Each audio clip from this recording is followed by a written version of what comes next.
Alright. Tayo po ay tumayo. I will be reading the even verses sa Tagalog. Tapos basahin niyo po yung odd verses. So, 3, 5, 7. Okay po ba yun? Nakikiusap ako kina Judayas at Sintike na magkaisa kayo ng pag-iisip sa Panginoon.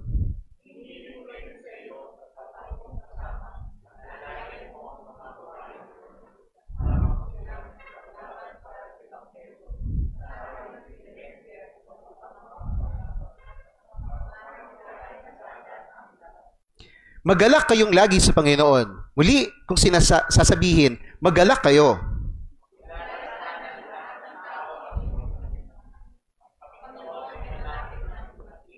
Huwag kayong mabalisa sa anumang bagay. Sa halip ay idulog ninyo sa Diyos ang inyong mga kahilingan tungkol sa lahat ng mga bagay sa pamamagitan ng panalangin at pagsamong may pasasalamat.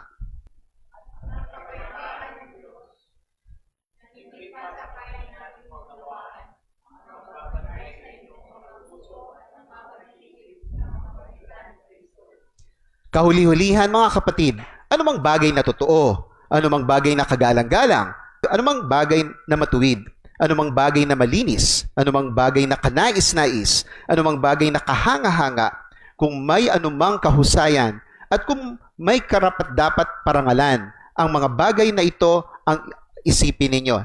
Lahat tayo?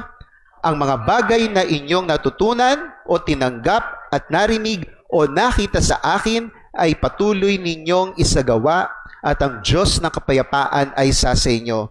Nasa harapan ninyo po kami, aming Diyos Ama, nagpapakumbaba sa inyo. Ang iyong salita ay pagkain po para sa aming kaluluwa, sa aming isip, Diyos. Nawa, Panginoon, kami makakain ng lubos ng inyong mensahe. Ano man po, Panginoon, ang iyong sasabihin sa amin, Lord, nawa ay aming lubusang matanggap. Kung may dapat kaming ayusin, baguhin, Lord, gagawin po namin, O Diyos. Puspusin niyo po kami ng iyong Espiritu Santo. Bukas ang puso't isipan namin sa inyo dahil kayo ang nagbabago sa amin. At inaasahan namin, Panginoon, habang nakikinig kami at pinoproseso po namin ng iyong mensahe, ay kami ay nagsisimula ring magbago. Papuri at pasasalamat sa iyo sa ngalan ni Jesus. Amen. Pwede na po tayo maupo. Reviewin lang po natin yung pinag-usapan last week. Sa ikalawang bahagi po ng chapter 3 ng Filipos. I-highlight ko lang po yung tatlong bagay na sinabi ni Paul doon. Ang pinakasusi dito ay yung action words niya. So, ang gusto kong i-highlight yung sinabi niya rito sa verses 13 and 14. Yung pinaka-point niya rito is tuloy-tuloy siya sa pangangaral ng Ebanghelyo. Sabi niya, press on toward the goal. Brothers and sisters, I do not consider myself yet to have taken hold of it. Yung nagwagi na siya. Na-accomplish niya na yung pinapagawa sa kanyang Panginoon. But one thing I do, forgetting what is behind and straining forward what is ahead. I press on toward the goal to win the prize for which God has called me heavenward in Christ Jesus. Ang mahalaga po kay Apostol Pablo ay tuloy-tuloy po siya sa gawain. Tatandaan po natin, ang konteksto nito si Pablo ay naikulong. Ang theory po natin ay nasa Roma po siya noon. At ito po rin, although medyo malaya po siya doon na time na yon, ito rin po ay humantong sa kanyang pagkamatay. Na martir po siya. Dahil siya ay nakakulong, hindi limitado yung kanyang gawain, ang isip ni Pablo, magpatuloy po sa dapat gawin. Yung pagkakulong niya, hindi dapat ito ay maging hadlang na siya ay makapangaral na salita ng Diyos. At yun nga po yung sinabi niya sa chapter 1. Natutuwa siya na kasi naintindihan din ng mga tao na nakakulong siya hindi dahil sa may ginawa siyang krimen. Nakakulong siya dahil sa nangangaral siya ng magandang balita. At ito ay naging pagkakataon ni Pablo upang maipaliwanag sa mga tao ang magandang balita ng Panginoong Hesukristo. Tayo po mga kapatid, anuman po ang pinagdaraanan po natin sa buhay at bilang isang church, hindi po dapat tayo pahahadlang sa mga bagay na ito. Ano mang limitasyon sa atin ng kalaban, tuloy-tuloy po tayo. Yung ikalawang bagay na gusto kong i-highlight dito ay still press on toward the goal. Yung sinabi niya sa verse 17. Sabi niya hindi siya titigil. In-encourage niya pa po yung mga taga-Filipos na sumama sa kanya. Kayo din, huwag kayong papapigil. Sabi niya sa verse 17, join together in following my example. Aba, si Pablo nakulong. Tas gagayahin pa namin yung kanya halimbawa, baka mapahamak din kami. Brothers and sisters, and just as you have us as a model. Wow, isang preso modelo? Wow. Keep your eyes on those who live as we do. O hindi lang pala si Pablos. Sabi niya, marami pa kayong kasamahan dyan, o tayo. Well, tinutukoy talaga ni Pablos doon yung mga leaders nila sa church. Yung mga active leaders nila doon. Sila ay tularan nyo rin. Samahan nyo sila. Huwag rin kayong papipigil sa anumang pag-uusig na ginagawa ng kalaban sa inyo. So, imbis na matakot silang makulong dahil sa pangangaral ng salita ng Diyos, gayahin pa po natin ang halimbawa ni na Pablos sa kanilang walang tigil na pangangaral ng magandang balita. Yun. So, identify din natin po rito sa ating church, or sabihin natin dito sa Philippines, marami pang manggagawa dyan na magandang tularan din. Siyempre, mas malaki ang Christian community than this community, hindi po ba? So, magandang po rin tularan sila. Lalo na kung pareho kayo ng style at yun ang pwede nyong gayahin din. Right? Ang pangatlo po ay yung sinabi niya sa chapter 4 verse 1. Okay po. Nagtapos po ang message doon sa last verse, I think, ng chapter 3. Pero actually, bitin nyo ng konti. Yung verse 1 ng chapter 4 actually is, doon dapat nagtatapos yung mensahe.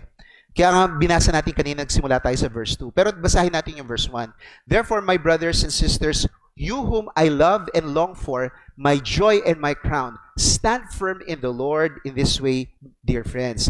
So, sa dami po ng persecution na kanilang nararanasan, kahit may banta, ngayon, sabihin natin, hindi naman tayo masyado na pagbabantaan dito sa Pilipinas. Pero baka may ilan sa inyo, pinagbabantaan kayo ng mga mahal nyo sa buhay kasi ayaw nila kayo ay maging tagasunod ni Jesus. O gusto nila, kung susunod kayo sa Diyos, ay doon sa religious group na kinabibilangan nila, hindi rito sa Cornerstone, o hindi kayo nag-a-adapt ng biblical faith. Ayaw po nila yun. Gusto nila yung sa faith na kanilang kinabibilangan. Dapat po daw tayo maging matatag sa Panginoon. Huwag tayong papipigil, huwag tayong bibigay sa tukso, huwag tayong pasisindak sa ginagawa ng kalaban. Ngayon, naiintindihan po ba natin ang ibig sabihin nitong encouragement po ni Paul? Press on toward the goal. Sa totoo lang, nakakalungkot lalo na po sa isang lalaki kapag wala siya masyadong magawa dahil sa mga limitasyon na kanyang ginagawa. Kasi, syempre, ginawa ng Diyos ang lalaki talaga para mag-lead. Diba? Pangunahan ng kanyang pamilya, bumuo ng buhay, at yung mga taong may aasa sa kanya, maging leader. Pag hindi niya magawa, yung nakaka-frustrate. Kahit nga sabihin natin, leader ka na dati, umiidad ka na, hindi mo na magawa yung mga dati mong ginagawa, tapos nag-turn over ka na ng power sa iba, medyo nahihirapan din sila na mag-transition dun sa handling over the power to others. Pero sabi ni Paul, anumang stage ng buhay mo, press on. Sabihin po natin, press on. Lakasan po natin, press on! Yon, toward the goal. Alright, so pag-uusapan natin po ngayon ay yung binasa natin sa Philippians chapter 4 verses 2 hanggang verse 9. Ang pinaka-mensahe po natin ngayon ay pursue for the peace of God in our fellowship. So medyo nag-shift ngayon si Pablos tungkol sa kalagayan ng church sa loob. Alright? Yun din naman na discussion sa chapter 3. Pero mas focus niya yung pagkakaisa nila. Bakit pursue for peace? Kasi po, in our fellowship, kasi po ito talaga yung konteksto nung verses. Pero syempre, may apply din natin ito sa personal lives natin. So we can do both. Bakit pursue for peace? Kasi makikita natin sa mga verses na sabihin ni Paul dito na may kinakailangan tayong gawing action para makamtan yung kapayapaan ng Panginoon. Well, iba ito sa pinopoint out ng ibang bahagi ng salita ng Diyos. Na kung saan kapag ikaw ay na kay Kristo, may kapayapaan ka na. Sinasabi ni Paul sa Romans chapter 5. Nung na ikaw ay nakipag-reconcile na sa Diyos, pinatawad ka na sa iyong mga kasalanan, binigyan ka ng bagong buhay, may peace with God na tayo, wala na tayong away sa Diyos. Iba po itong sinasabi rin ni Pablos dito sa peace of God sa Philippians. Ito more ay sa estado ng kanilang pag-iisip at estado ng kanilang samahan. Okay? Para hindi po tayo malito sa peace of God na sinasabi sa Romans chapter 5 at yung peace of God na sinasabi niya rito sa Philippians chapter 4. Ito po yung gusto ko po maintindihan natin.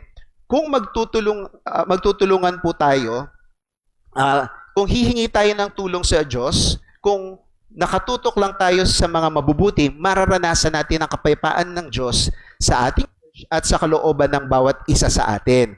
Kasi ganito po yun, maintindihan niyo po mga kapatid. Sa atin po, nakakaranas po tayo ng dalawang puwersa. Internal at external. So pag sinabi po nating internal, may mga pumipigil po sa ating samahan, sa loob ng church. O sabihin natin sa individual muna, may mga bagay na pumipigil sa inyo na maglingkod sa Diyos. Hindi ako pwede maglingkod kasi hindi pa ako maayos na bilang Kristiyano. Marami pa akong mga maling gawain na hindi ko pa naisusuko sa Panginoon. Hindi ko pa talaga natatalikuran. Kaya nahihiya ako sa Diyos. Ganun po minsan ang pumipigil. O minsan naman sa samahan, may pumipigil sa isang church kasi magulo yung church. Di ba? May mga taong nakikipag-away, may mga taong kritiko, may mga taong hindi tumutulong, may mga taong walang pake. Yun yung internal. Pag sinabi naman natin external, yun yung mga tagalabas, hindi natin kasapi, pinipigilan po tayo sa ating pangangaral na salita ng Diyos. For example, sa ibang bansa, pinipigilan nila, gobyerno mismo ang pumipigil. O minsan kapitbahay, gusto niyo mag-fellowship sa inyong bahay. Naiingayan ako yung sa kapitbahay namin, pag nagpe-praise and worship sila, pinabarangay ka. Naiintindihan niyo po yung gano'n. Ayaw nila nakakarinig ng mga praise and worship. So, kumakalaban. Minsan naman gobyerno, ayaw nila sa Kristyanismo. Pinagbabawal ang Christian practices. Sa ibang lugar naman, sinasabi nila you can practice your own religion, pero pinagbabawal ang pangungumbinsi sa ibang tao na lumipat sa relihiyon mo. Yun ang sinasabi nila. Kasi ang tingin nila sa ginagawa natin, pinapalitan lang natin yung relihiyon nila. Imbis na kinoconnect natin sila sa Diyos upang sila makatanggap ng bagong buhay. So, yun po yung dalawang bagay na kumakalaban sa atin. Internal, meron tayong sariling problema sa loob. External, pinipigilan tayo sa labas. At yun ang dapat nating karapin. Kung gusto ka sirain ng kalaban, ang church, pareho niyang gagawin yun. Pinupuwersa tayo sa labas na itigil na natin itong gawain natin at meron tayo sa loob ng mga sariling problema na tayo mismo ang sumisira sa sarili nating samahan. Naiintindihan po ba natin yun? Yun ang kinakaharap po natin. Naalala ko nga minsan naman ang problema, kakulangan sa pondo. Hindi makapangaral kasi gusto natin gawin itong project, wala tayong pondo. Yung problema ng ibang church, wala silang lugar na tulad na meron dito. Hindi po ba? O tsatsagain na lang nila kung ano meron sila. No? Naalala ko sabi ni David Wang nung nag-attend ako ng isang missions conference 1988. Ang sabi niya, the gospel is free, but the delivery is costly. Libre yung mensahe. Pero yung paghahatid ng mensahe, may gastos yun. Mamamasahe ka, mag-aayos ka, magbabayad ka na renta, and so on and so forth. Hanggat maaari nga, walang gastos, pero may gastos. Magpapaprint ka minsan ng mga papel na para ibibigay sa kanila para makapag-print ng mga Bibles o ng mga pang-follow-up cards o yung mga discipleship, may gastos. Ganun po. Kaya nga po, kailangan natin magtulungan. Sinasabi dito, tayo magtutulungan, hihingi natin tulong ng Diyos, tapos nakatutok tayo sa mabuti. Okay? Iyon po kasi ang 3 points natin ngayong umaga na po ito. Ngayon, ang focus nga natin doon sa title natin ay yung peace of God. Okay, gusto ko po maintindihan, si Paul, siya pa magsasabi na peace of God, siya yung nakakulong. Kasi naranasan niya yung peace of God kahit siya yung nasa kulungan. Sa mga Hudyo, ang karaniwan nilang pagbati nila ay shalom. Shalom. Peace, peace. Sabihin, okay tayo, wala tayong away. Pwede tayong mag-bonding. Ngayon, sa Greek po, Irene. Alam niyo po ba ang mga babaeng pangalan na Irene? Yan ang ibig sabihin nilang kapangalan. May kilala ba kayo pangalan na Irene? Ibig sabihin po nun kapayapaan or peace. Ito po daw ay bunga ng ating pagsunod. Kaya nga sabi sa inyo, yung 3 bagay na yan, pag ginawa natin, makakaranas tayo ng kapayapaan ng Diyos. Bakit wala pa ba tayong kapayapaan ng Diyos? Yun nga yung sinasabi ko kanina, yung sa Romans chapter 5, meron tayong kapayapaan sa Diyos, pero ito ay kapayapaan sa ating samahan na tinutukoy dito po ni Apostol Pablos. Ang kapayapaan ng Diyos ang kumakalma sa atin, ang nagbibigay ng kasiguruhan sa ating puso. Binasa natin kanina at babalikan din natin po yun. Puso at isipan na tama ang ginagawa natin, yung pangangaral na salita ng Diyos. At makakamit natin yung tagumpay. Sabi ni Paul, I press on toward the goal. I'm sure I will receive the blessing, the reward from the Lord. Kahit na napakahirap. Kasi minsan inisip natin, pag mahirap, baka mali ang ginagawa natin. Hindi. Walang athlete na nanalo na hindi nahirapan. Kasi merong ibang athlete din na gusto ring manalo. Kaya yung training nila talagang pahirapan. At sino pinakamagaling ang training at sino yung mag-perform na maayos, sila yung nananalo sa patimpalak. Kahit na napakahirap ng paglilingkod natin, dahil sa mga external na at internal forces na lumalaban sa atin, humahadlang sa atin, yung kapayapaan ng Diyos ay pwedeng mapaatin. Kasi si Pablos, ginawa niya yung tama, nangaral siya, kinulong siya, pero payapa siya. Hindi siya nakonsensya sa ginawa niya. Kaya sinasabi niya, pag sumunod kayo sa Diyos, matatanggap niyo ang kapayapaan ng Diyos sa inyong samahan at sa inyong mga sariling buhay. Sino dito nangangailangan ng kapayapaan ng Diyos? Sino dito gusto makaranas sa kapayapaan ng Diyos? Ito ang pinakamasarap na karanasan na madadaman nyo sa inyong buhay. Pag natikman nyo ang kapayapaan ng Diyos, mas gugustuhin nyo gawin yon. Kaya nga si Pablos, kahit sabihin natin, ang pangit na kanyang kondisyon sa loob ng kulungan, okay lang siya. Hindi siya nababahala, nababagabag na baka mamaya-maya ay may isang preso na binayaran ng kalaban. Saksakin mo na yan si Pablos at itumba mo na yan. Di ba gano'n nangyari sa kulungan, di ba? Para wala nang problema. Ay, hindi, may nakaaway yan sa kulungan, kaya napatay. Parang yun ang gawin. Di ba? Naranasan ni Pablos ang kapayapaan ng Diyos kasi kasama niya ang Diyos kahit siya'y nasa kulungan. Kayo ba naniniwala kayo, kahit may pinagdaraanan kayo mahirap ngayon, mararanasan niyo ang kapayapaan ng Diyos. Di ba? Amen. Ano? Okay. Ito yung dalawang basihan natin kasi dalawang beses binanggit ni Paul yung kapayapaan ng Diyos. Dito sa verse 7 and verse 9. At ang kapayapaan ng Diyos, sabi niya sa verse 6, kapag sinabi niyo na sa Diyos ang inyong mga hinaing. Ito yung sabi niya, pag nasabi niyo na, at ang kapayapaan ng Diyos na higit pa kaya kaya nating maunawaan ang magbabantay sa inyong mga puso at pag-iisip sa pamamagitan ni Kristo. Yun ang naranasan ni Pablos sa kulungan. At sabi niya sa verse 9, ang mga bagay na inyong natutunan, tinanggap o narinig at nakita sa akin ay patuloy niyo isasagawa. Pag ginawa niyo yung ginawa ko, ginaya niyo yung mga pinagagawa ko, hindi ako tumitigil sa pangangalan salita ng Diyos. Umaasa ako sa Diyos. Ang Diyos ng kapayapaan ay sa inyo. So, sinasabi natin ito ay resulta. Magkakaroon pag ginawa niyo ito. Yun ang sinasabi natin. So, puntahan po natin yung unang natin dito sa verses 2 and 3. Receive the peace of God. Handa po ba kayo tumanggap ng peace of God? Yes, okay. By agreeing and working together. Dapat magkasundo at magtulungan. We cannot press on and win the heavenly prize. Ito yung sinasabi ni Paul kanina sa chapter 3. Unless we work together harmoniously toward the same goal. Kasi isang church tayo, dapat magtulungan po tayo. Tingnan natin yung sinabi niya. Sabi niya, I plead with Euodia and I plead with Syntyche to be of the same mind in the Lord. Iisipin natin, bakit na-shout out itong dalawang to? Nabanggit pa talaga yung pangalan. Actually, nung huli ako nagmensahe, nabanggit din natin ito. Kasi siguro, meron silang pagtatalo. May kinampihan ba si Pablos dito sa verse na to? May kinampihan ba siya? Wala, di ba? Nakikiusap ako sa inyong dalawa. Please lang. Pareho silang leaders ng church. Magkaisa kayo ng isip sa Panginoon. Sinabi ba ni Pablos na, Euodias, umagri ka kay Syntyche? Sinabi niya ba yun? O sinabi niya kay Syntyche, umagri ka kay Euodias? Sinabi niya ba yun? Hindi. Saan kayo magkakasundo?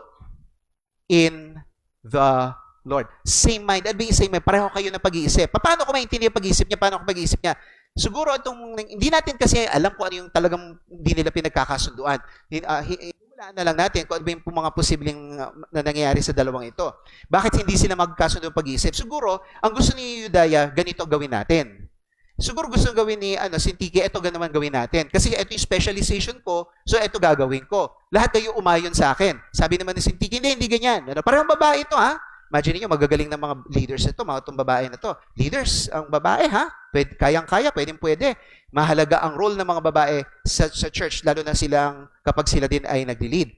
Ngayon, ang problema dito, pag hindi sila nagkaisa ng isip, ano kaya mangyayari sa church? Di ba mag-aaway sila? Kasi sabi nila, ay, gusto ko yung sinabi ni Euodia, ay, gusto ko sinabi ni Syntyche. Maaring magka-watak-watak ang mga miyembro. Hindi magkasundo ang church. So, naapektuhan na ng gusto. Kaya kinakailangan na i-shoutout ni Pablos to. Please lang, mag-usap kayo. Huwag kayong mag-away. Kayo muna dalawa. Maghanap kayo ng common ground.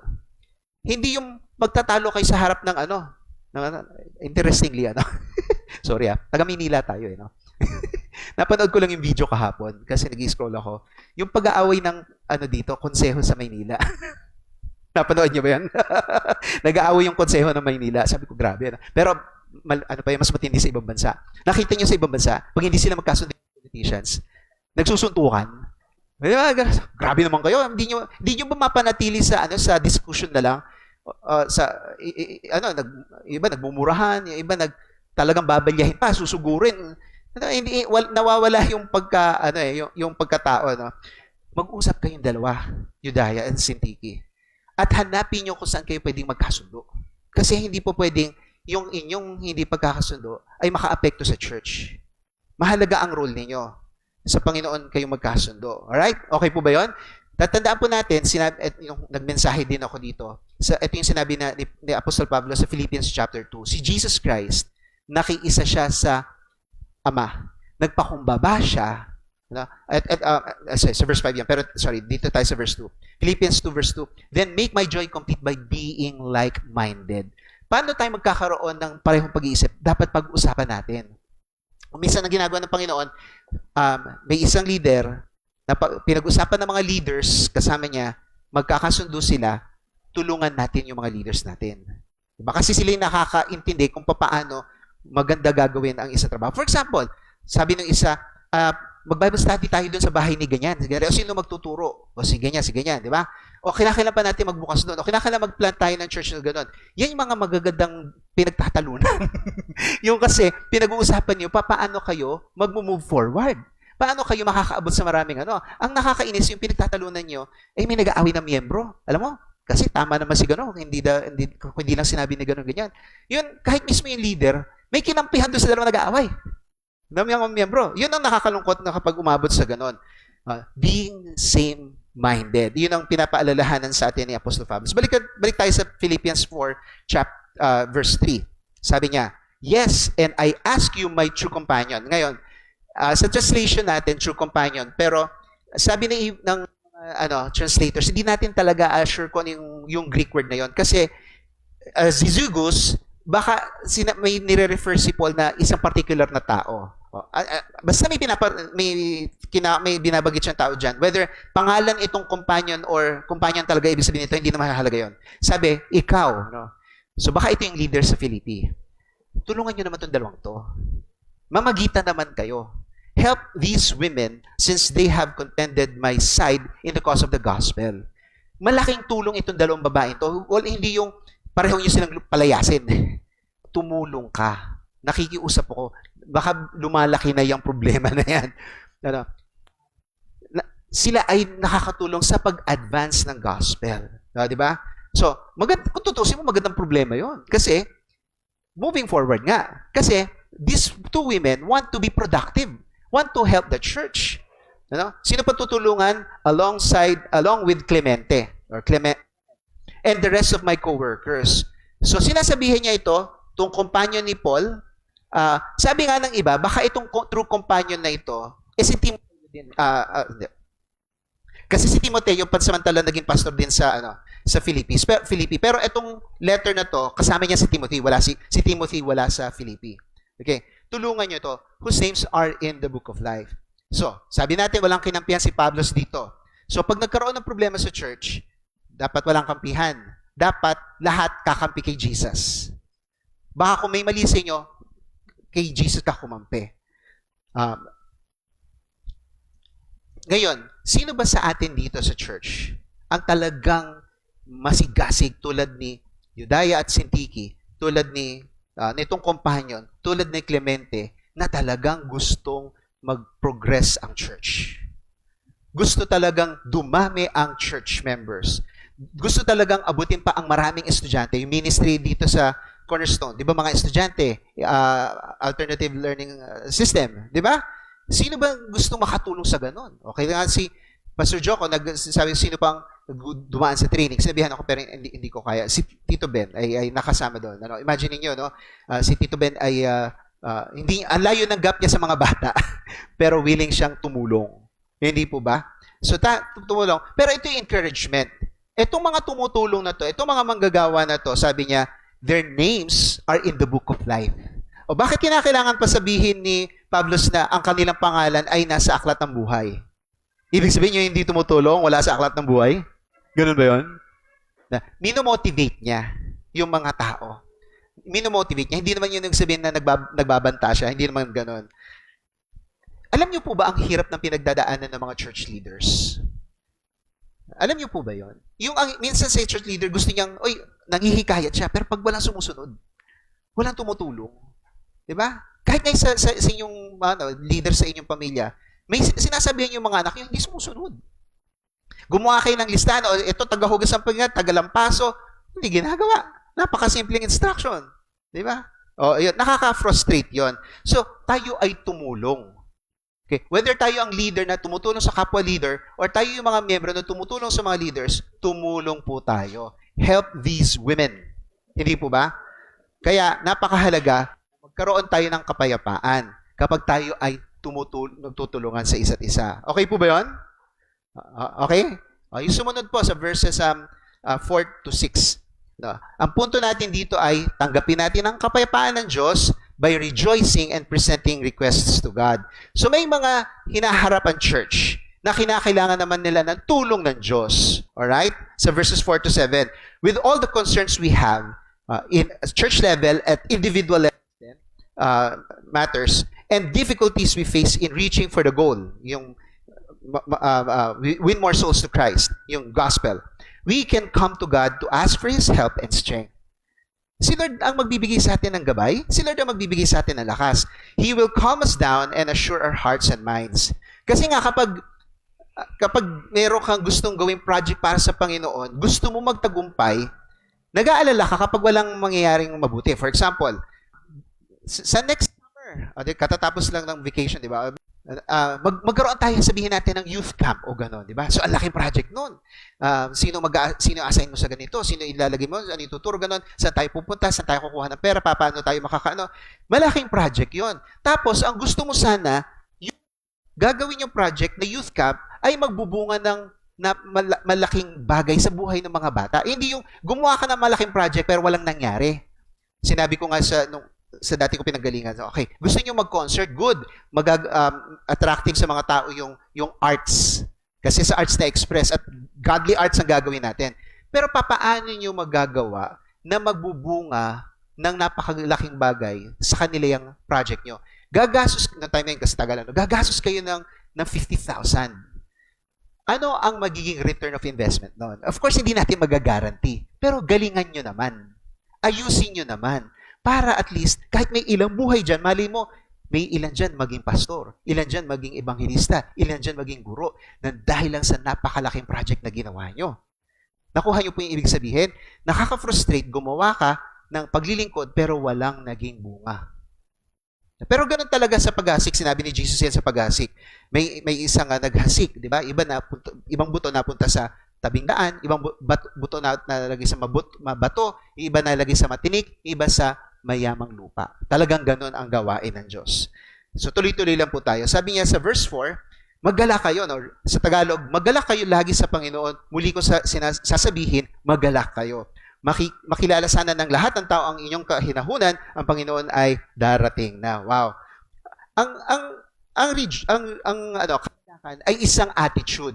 Ngayon, hindi ito yung parang sinapsychologize mo lang yung sarili mo, ay, ang hirap ng buhay basta magagalak ako. Hindi. Kasi si Pablo, natuto siyang maggalak kasi kasama niya ang Diyos sa hirap at sa ginhawa.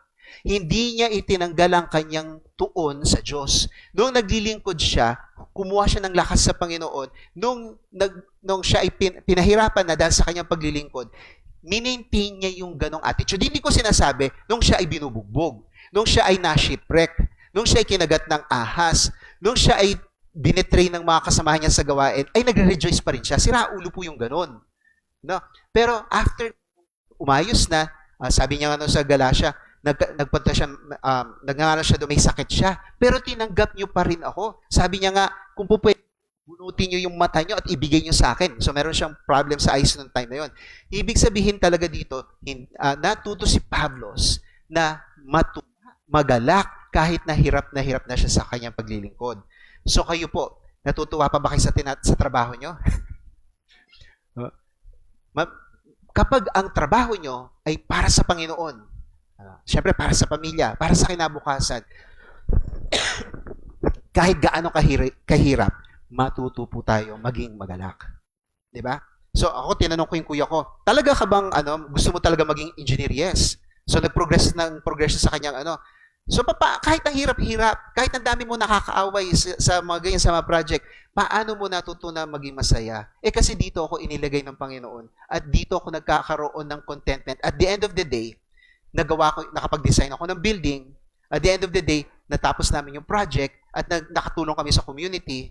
At the end of the day, so nung napunta naman siya sa mining, nakatulong siya sa mga trabahador doon, so on and so forth. Kasi engineer, marami siyang ginawang iba't ibang larangan sa engineering. Natuto siyang maging magalak. How much more kapag ikaw, ginagawa mo yung tama, tapos sinabihan ka ng Espiritu Santo, kasama mo pa rin ako. Ako pa rin ang magbibigay sa iyo ng kagalakan. Sinasabi niya, rejoice. Si Pablo, sinasabi niya ito sa mga taong malaya, sinasabi niya ito mula sa kulungan. Matuto kayong magalak. Have a good attitude. So iniisip ko, yung mga kasama ni Pablos sa kulungan, ano kaya tingin nila kay Pablos? Yung iba tao, naku, wala akong pera, reklamo. Di ba? Nakaway ko yung reklamo. Hindi ako naintindihan ng boss ko, reklamo. Di ba? Tama naman yung ginawa ko, hindi pinansin yung reklamo. Sabi ni Pablos, matuwa ka sa ginagawa mo para sa Panginoon yan. Rejoice in the Lord. Kasi ginawa mo yan para sa Panginoon. Alright? So, sinabi niya sa Philippians chapter 1, in all my prayers for all of you, I always pray with joy. Bakit siya masaya mag-pray? Kasi punong-puno kayo ng blessing. Kasi nung pinag-pray ko kayo, ang daming nahil. Ayun ba sinabi niya? Tingnan nyo. Because of your partnership. Sa Tagalog, dahil sa inyong pakikibahagi upang maipalaganap ang Ebanghelyo, malaking tulong kayo sa akin. Tumulong kayo sa pangangaral ng salita ng Diyos at dahil dito, ang daming buhay na bago. Kailan, noon pa kayo tumutulong, hanggang ngayon hindi kayo umaatras. Hanggang ngayon, tumutulong pa rin kayo financially and logistically and practically. Tumutulong pa rin kayo. Ang tagal nyo nang tumutulong sa akin, tapat kayo sa paglilingkod. Lubos ang aking pagtitiwala na ang Diyos na nagpasimula sa inyo ng mabuting gawa, ang tatapos nito hanggang sa araw ng Panginoon. So, wag din kayong titigil. Kaya masaya ako kasi nagpapatuloy kayo. Kasi katuwang ko pa rin kayo sa gawain ng Diyos. So, sa verse 5 naman, bukod sa pagiging rejoice, bukod sa rejoicing, sabi niya, let your gentleness be evident to all. Pag ikaw na-pressure ka, okay, malapit na exam, bar exam, tapos na. Ay, hindi pa ba ngayon? Next week pa, okay. Pero nakakaano na yan. Kayang-kaya na yan. By God's grace. Malapit. Iba yung bar exam. O iba yung medical exam. Parehong mahirap yan. Sunod-sunod, dati, 4 na Sundays. Ngayon, ilan? 1 week na lahat, tapos na grabe yun, Parang kinompress nila yung lahat ng dapat na i-exam. Sa mga doktor, hindi lang naman pag naging doktor ka na, okay na, hindi lang yung exam mo. Tapos, marami pang kasunod yun. Hindi po ba? Pag kayo pressured, kayo po ba ay umiinit ang ulo? Kayo po ba ay hindi makakausap? Kayo ba ay daldal ng daldal? Yung iba naman, masungit. Diba? Sabi ni Pablos, let your gentleness be evident to all. Sana makita nila na kahit kayo pressured, mahinahon pa rin kayo. Malakas pa rin ang inyong loob. No? At mapagpasensya kayo, darating na naman si Lord. May katapusan din niyang pinagdaraanan nyo. Huwag, kapag balisa, matuto tayo mag-rejoice kasi you're doing the right thing. Diba? Sabihin natin, ikaw abogado, ginawa mo yung tama, sinabi mo, pero nananalo yung kalaban. Pero alam mo, sa banda huli, ikaw pa rin mananalo. Kasi ginawa mo yung tama. Hindi po ba? Kung malapit na palang bumalik ang Panginoong Jesus, malapit na rin matapos ang ating paghihirap. Kaya nga, be gentle. The Lord is near. Or be calm. Okay lang yan. Malapit na rin makakamit ang gantimpala mula sa Diyos. Ganyan, kung aware tayo na si Jesus ay babalik na, hindi tayo susuko. Kung kailan nung matatapos na sa kakapa, hindi nakapagtapos. Diba? Naalala ko yung nangyari naman ito sa isa kong mahal sa buhay. Isang semester na lang siya. Hindi niya pa natapos yung kanyang pag-aaral. Kasi kinakailangan niya magtrabaho. Nagdire-diretso na sa pagtrabaho. Nakapag-abroad. So, Tapos, ang nangyari, hindi siya ma-promote. Pero siya ang pinakamagaling sa kumpanya. So, bumalik siya doon sa school niya dito sa Adamson. Nagtanong siya, Sir, napakaluma na ng curriculum niyo. Kung babalik kayo sa school, ang dami yung babalikang units. Siyempre, ang dami ng pagbabago. Ano? Sabi, ako, pambira, ganon. So, hindi niya na magawa. Hindi niya na magawa. Alam ginawa ng Panginoon sa kanya? Sabi ng boss niya, ikaw naman talaga pinakamagaling dito. No? Wala akong pakialam kung wala kang degree. Ginawa siyang direktor. Hanggang ngayon, siya ang pinakakagalang-galang doon sa kumpanya.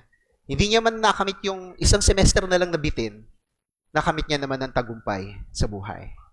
Di ba? Hindi ko na sasabihin yung yung mga ibang accomplishment. Basta ganito po 'yon. Isa siya sa dahilan kung bakit may isang biglang nagsulputang parang mga kabute sa buong Pilipinas na tindahan. isa sa dahilan dahil sa kanyang leadership. Dahil sa kanyang vision. Tayo dito, maglagay tayo ng store doon. So, lagi siya nagbabiyahe. Punta siya Mindanao, kasi ang daming stores na napuput up dahil gano'n. Siya ang pinakaginagalang. Okay, siya ang pinakamagaling. Mahinahon po ba tayo mga kapatid pag tayo ay under pressure? Tayo po ay umaasa na ang Diyos, pagbalik niya, tayo ay gagantimpalaan. Amen po ba? Wag na tayo mabalisa. Balikan natin sa Philippians chapter 1 verse 30. Ito po yung bandang huling verse ng chapter 1.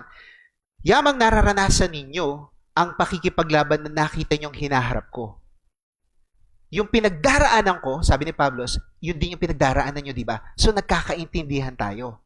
Kung ako nagawa kong maging maggalak sa paghihirap ko sa pangalan ng salita ng Diyos, kayo din. Kaya nyo matutong maging magalak. Kaya nyo ring maging mahinahon tulad ko. Kasi nagkakaintindihan tayo ng ginagawa. Kasi kayo din ay nakikipaglaban. Yamang nararanasan ninyo ang pakikipaglaban na nakita ninyong hinaharap ko at ngayon nababalitaan ninyong kinakaharap ko pa rin. Kayang-kaya nyo yan. Alright? Sa verse 6, do not be anxious about anything, but in every situation, by prayer and petition, with thanksgiving, present your requests to God. Dalawa yung command po ni Pablo dito.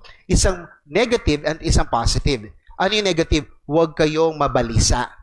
Okay? Iwasan nyo pag kayo nabalisa. Imagine niyo isang leader na tataranta. Sundalo. Sorry. Yung captain nyo. Laban tayo. Tapos hindi niya alam kung anong gagawin niya. Anong magiging tendency po ng mga kasamang sundalo? Matatakot din sila, no? Kaya actually, isa sa mga paborito kong pelikula, ano ba title no? Nakalimutan ko. Okay. Yung, maganda panoorin, si Meg Ryan, siya yung pinaka-commander ng kanilang unit.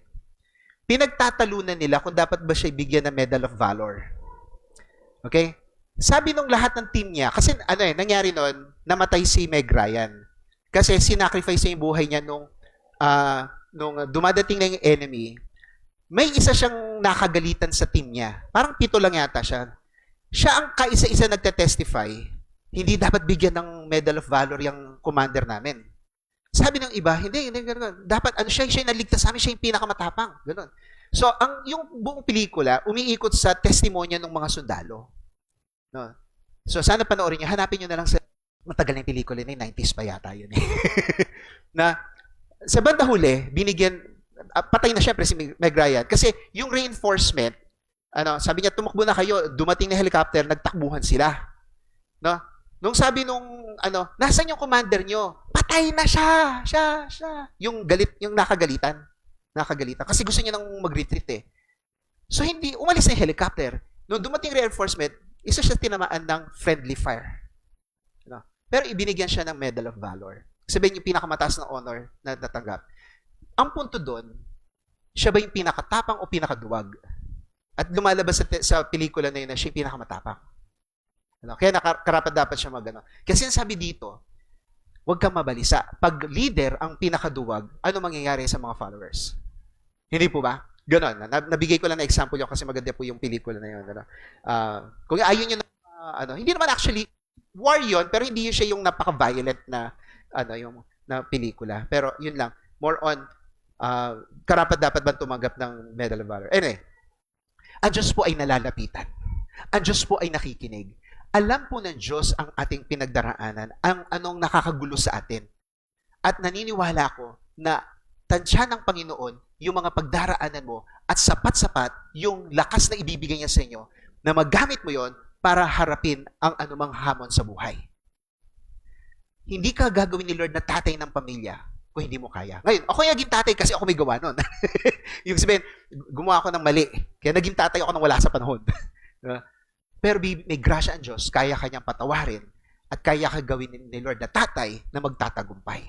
Kahit mali ang simula mo. Nakuha niyo po yung sinasabi ko. Kahit mali ang simula mo.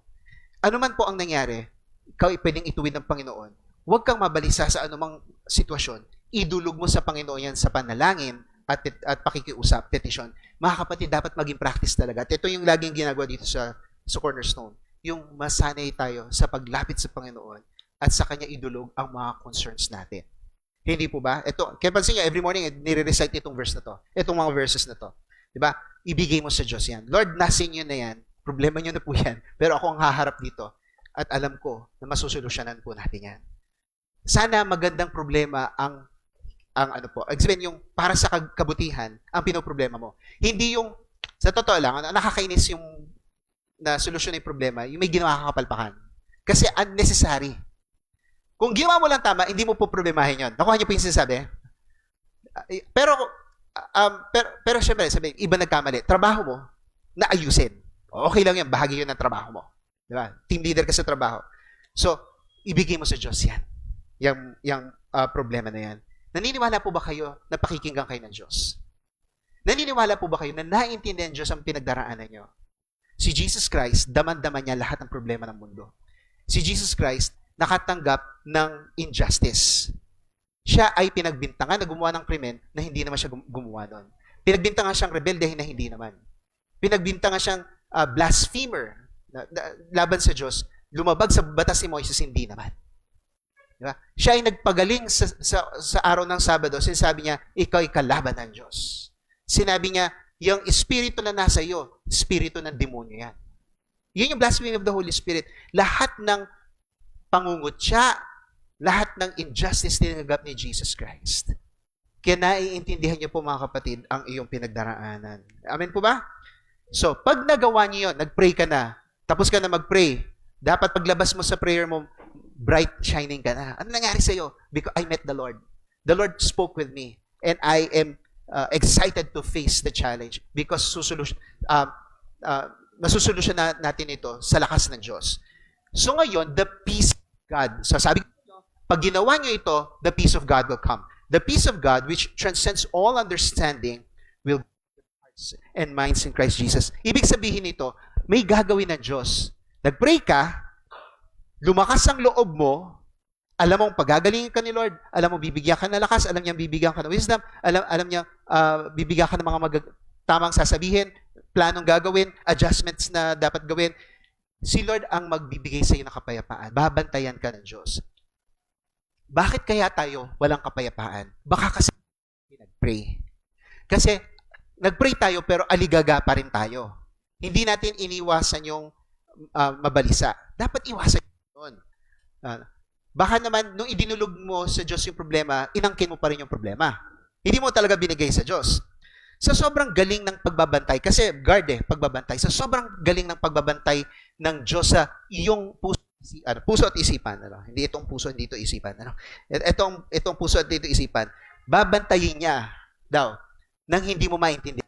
Higit sa ating maunawaan. Wow, grabe. Kung tutusin, dapat tensyonado na ako ngayon Pero, kalmado ako. Kalmado ako. No? Sa palagay niyo po ba, kahit itong ginagawa ko, palagay niyo relax ako. Pag bago pumunta rito, kinakabahan din ako. Every time na tutungtong ako dito, kinakabahan din ako. Ano? Hanggat sa kapag dire-diretso na, ayun, dire-diretso na tayo. Salamat sa grasya ng Panginoon. Pero talaga nakakaba, humarap dito. Alright, anyway. Sa sobrang tindi ng pagbabantay ng kapayapaan ng Diyos sa atin, hindi natin maintindihan kung bakit okay lang tayo, kalmado tayo. Panatag tayo, sumusulong pa rin tayo, inaabot pa rin natin ang gantimpalang nakalaan para sa atin. Walang kaguluhan ang magwawag kapag tayo ay binabantayan ng Diyos. Diba? Kahit magulo sila, kahit hindi sila maayos, kahit marami nang gugulo sa'yo.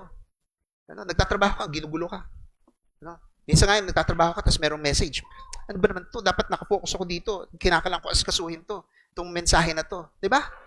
Pero, pag binantayan ka ng Diyos, wala yanig sa'yo. Lalo na sa puso't isipan mo. Pag ganon, Lord, wala akong magagawa sa sitwasyon na to at this moment. Pinagpe-pray ko, Panginoon, na maasikaso ko to later. Na habang ngayon, kumikilos kayo at may mangyayaring mabuti. Ganon. Di ba? Kasi kinakalang ko tutukan to eh. Mamaya na yan. Di ba? Merong mga tao na lahat emergency. Di ba? Minensahe ka, dapat asikasuhin mo na ngayon kahit nasa trabaho ka. Pwede ba yun? Naka-encounter kayo ng ganun tao? Emergency to. Diba? Hindi, pag-usapan na natin ngayon, huwag ka mong tutulog na hindi natin to pinag-uusapan. Siyempre naman, kasi ikaw, hilik ka ng hilik, yung misis mo. Nakakaintindi po naman yung mga may asawa dito. Di ba? Aligaga, hindi siya makatulog, ikaw naman, pagod ako eh. Walang makakaagaw sa kapayapaan ng Diyos sa atin. Papayagan nyo ba ang kalaban agawin yung kapayapaan ng Diyos sa inyo? Hindi niya maagaw yan. Kasi napakagaling ng Diyos. Last po, sa verse 8 and 9 po.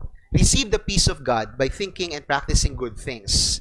So, even though the Apostle Paul has been imprisoned for doing a great job in proclaiming the gospel, he was truly innocent of any crime. He confidently encouraged the believers to follow his example. Wala siyang kasalanan, pero sinabi niya pa, gayahin niyo po ako. Wow, intindi naman ni Apostol Pablos. Tingnan po natin sa verse 8. Okay, magandang sabay-sabay tayo sa English. Sabay-sabay po tayo. Finally, brothers and sisters, whatever is true, whatever is...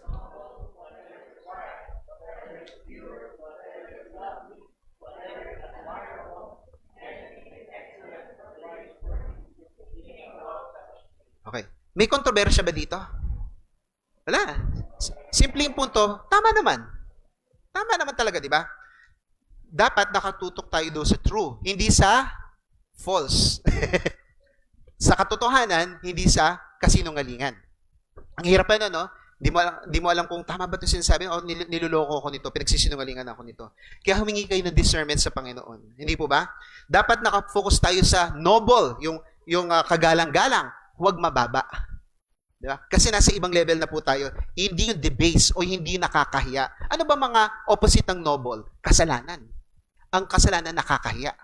Ang kasalanan nakakaliit ng pag... Diba? Ipinagpalit mo ang iyong dangal para sa kasalanan. Sa pansamantalang kagalakan. Hindi naman talaga kagalakan yun.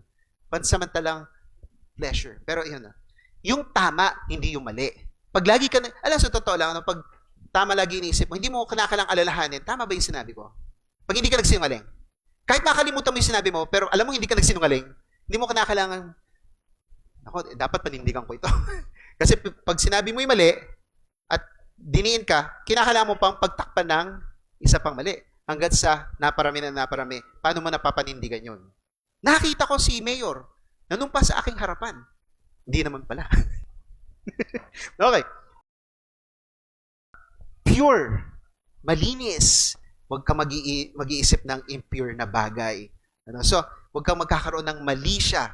Saka dapat malinis. Ngayon, pag ikaw pinagmamalisyahan ka, hindi ko na problema yon. Basta ako, pure thoughts ako. Hindi kita pinag-isipan ng masama. Naniwala ako sa sinabi mo ngayon. Kung niloloko mo ako, nasa sayo na yon. Pero ako, hindi ako sa yung, magbabantay ako kasi baka niloloko. Hindi. Transparent ako sa iyo. Naniwala ako sa iyo. Yeah. Whatever is lovely, hindi horrific. 'Di ba? Hindi yung kakilakilabot. No, may mga tao ang ini-input nila sa sarili nila puro mga violence and horror. Yung mga kaya yung mga bata ngayon sanay sa kasi sa computer. Kaya pag nakakita ng violence, wala lang. Sanay sa violence sa computer. So pag may nangyayari, ganun lang. Admirable or imbis na despicable. Imagine, gumawa ng pelikula Despicable Me. Ako hindi ko maalam yung kwento na yun. Wala ako pinanood.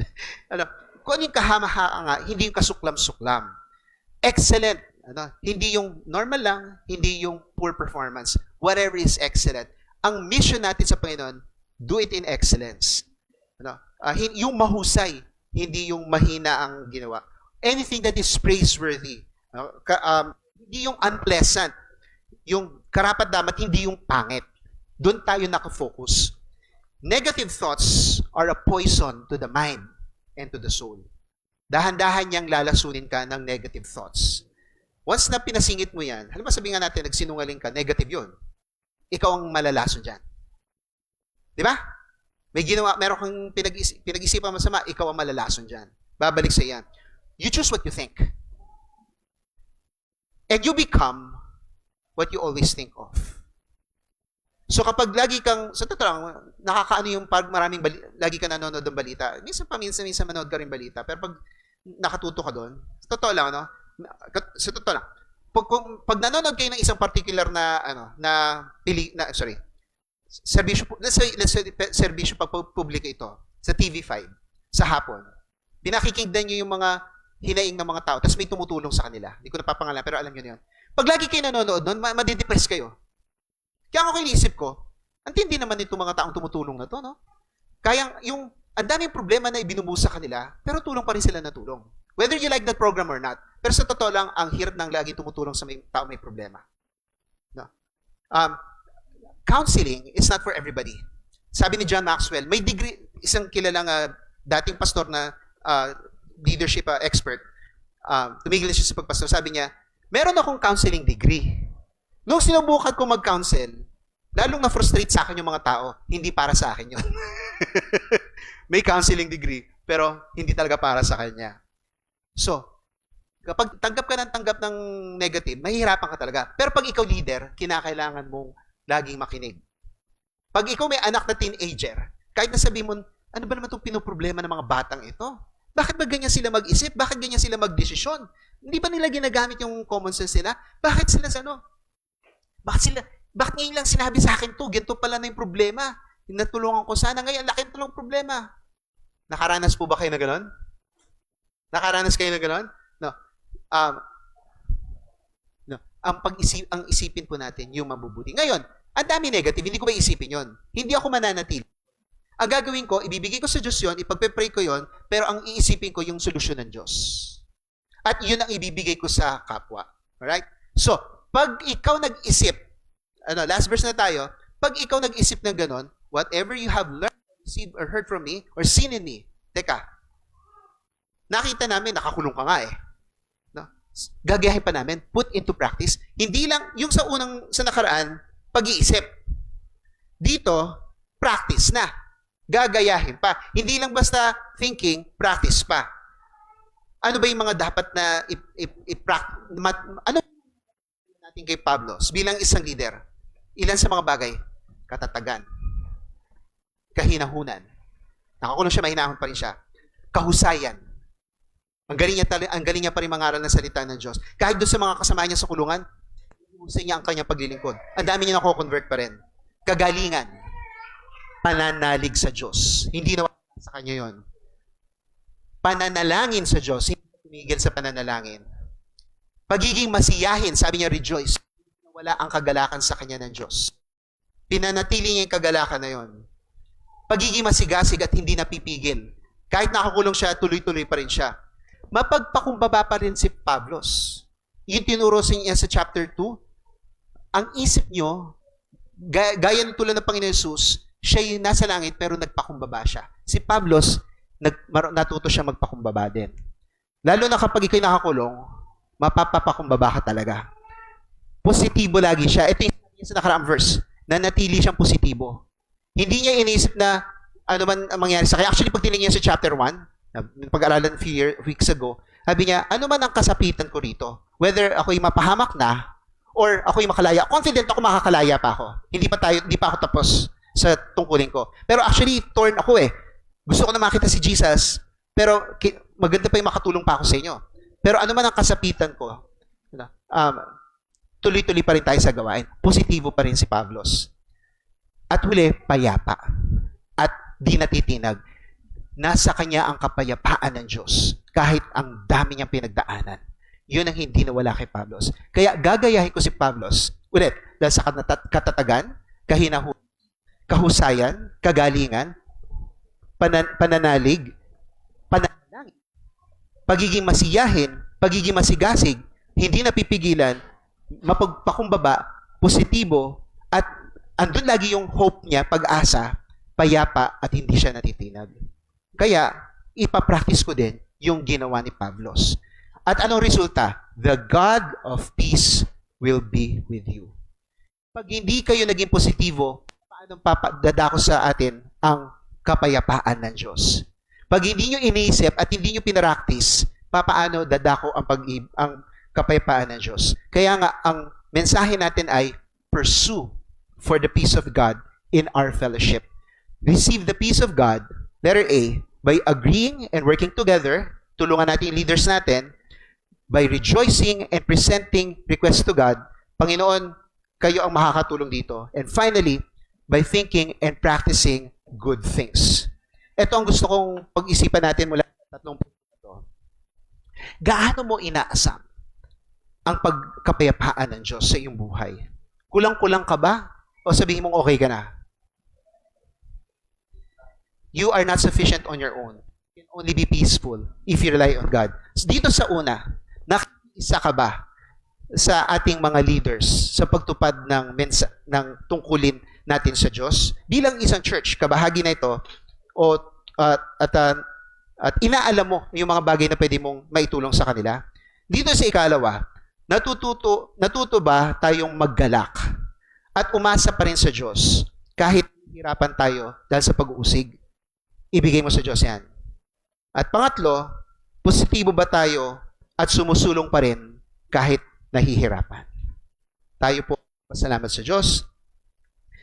Mabuting Diyos, salamat sa mensahe na narinig po namin dito. Kailangan po namin ng iyong kapayapaan dito sa church at sa bawat isa sa amin. Kaya kailangan po namin gampanin ang tungkulin na pinagkaloob niyo sa amin.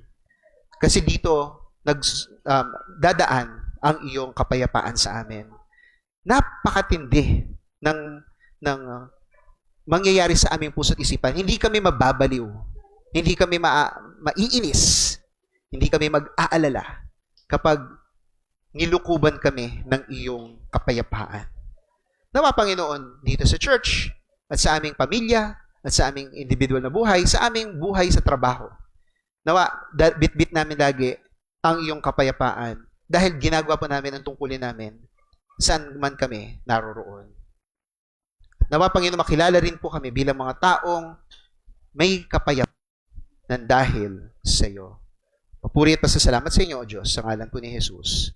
Amen. Amen.